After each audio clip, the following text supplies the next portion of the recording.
This is our video number 2 for the 2012 Thermal Care 20-ton chiller. I'm just going to come over to the control interface. This does have a really nice touchscreen controller, way above average from what I've seen on a 20-ton package chiller. Typically, your cabinet door is going to be closed. In a test environment, we do jump it out, but your cabinet is always going to be closed. Control power on.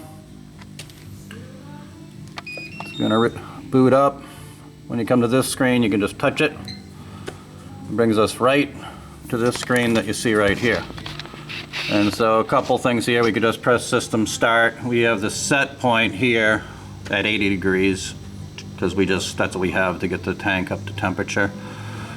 And you can simply go to the set point and we can change that and press enter, but before we do that, we'll go into the folders here to show you a couple things. This brings up this this sub menu. You can go into system setup, password 9999, 4 nines. Enter. This brings us into a screen that shows upper and lower set point limits. Our lowest set point limit, we're going to ship it as 25, even though you're probably going to run it at 30.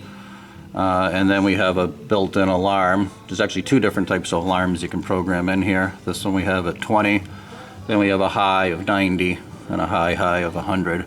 Those things you can adjust, and there'll be some more detail in the manual. Press menu again. Go into compressor staging. This you also can change, but this, and basically there's a lead and lag compressor, and it'll automatically adjust which one's lead and lag.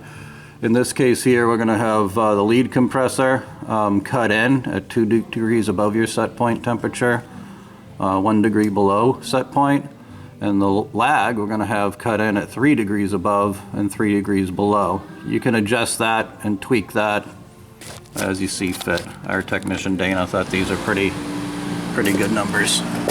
As I'm talking to you, the heat's coming on. I'm going to turn that off so it's a little bit quieter here. I'll come back here. Freeze stat. That's we have that set at 20 degrees. That's just going to be an alarm if it gets too cold. Again, some of these things are adjustable because it's password protected. Hot gas bypass, that's already preset. You won't need to worry about that. Hot gas bypass is just it's a capacity control feature. So to prevent short cycling. As we get closer to set point, the motorized hot gas bypass will bypass some gas in the compressor, basically creating a false load to keep the compressor running a little bit longer. Compressors like to run for long periods of time and stay off for long periods of time relatively to prevent short cycling. So overall, a really high-end package chiller, and we've seen hundreds come through here. We're going to go back to the main menu. We're going to press system start. So the pump is on. That glycol pump will run all the time as long as you have the power on or system running for your chiller. We're going to go to our set point. We're going to change it to 30.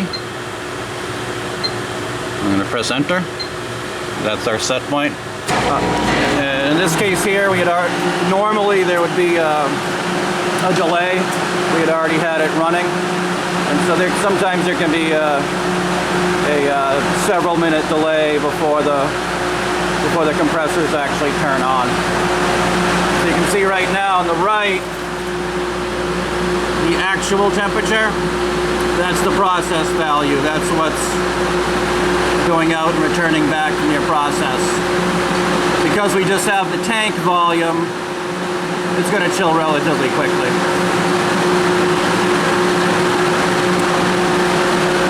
The 2 fans on top don't necessarily have to be on at the same time. They may change their on and off status based on refrigerant pressures. And that has to do with the low ambient option which this chiller has. Again, this is going to be running indoors in a large facility.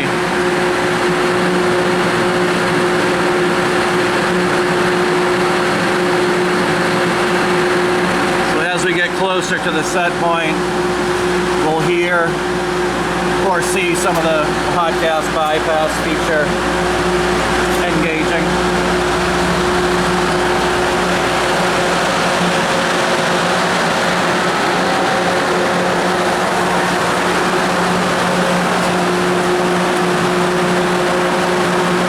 Right now,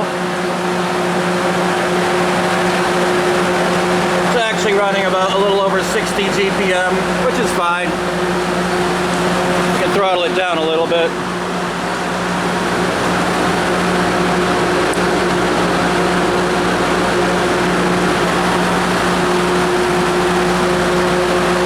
It's more like 50, 57 or so.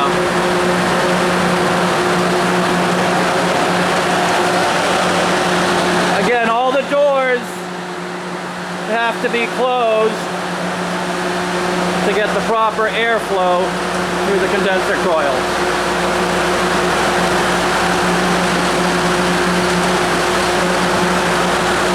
We'll take a view of our lights up above. The fan's got some power.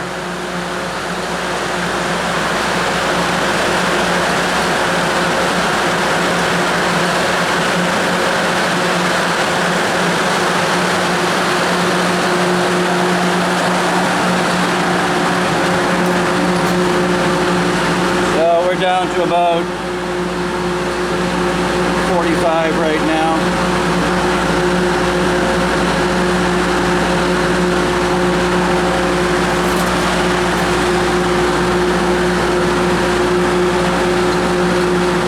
It also has a nice status of inputs, outputs.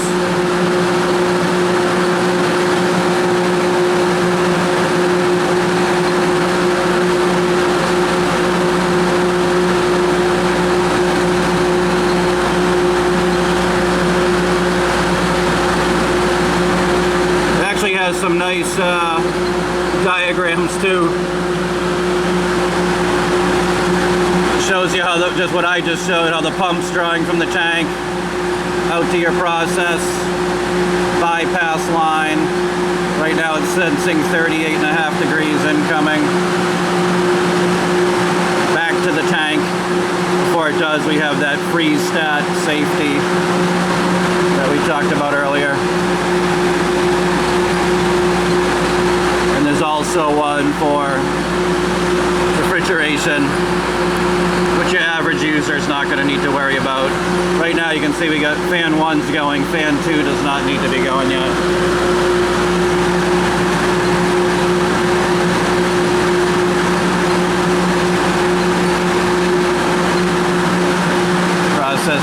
Process is telling you supply and return temperature right now. Supply and return will be pretty much the same because we don't have a process. And that's telling you the hot gas bypass is automatically adjusting right now.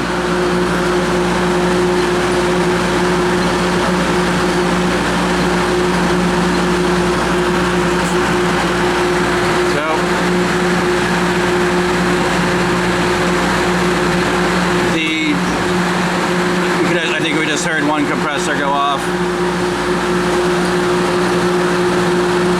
We should turn off at 27 or 26, depending how the controller is set up. So we're at 27.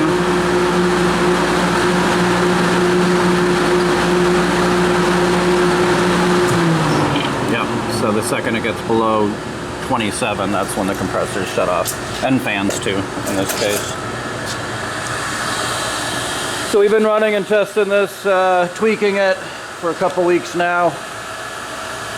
This is one of many thermal cares that we've brought through the shop over the years. They're amongst one of the best packaged process chillers that we've seen.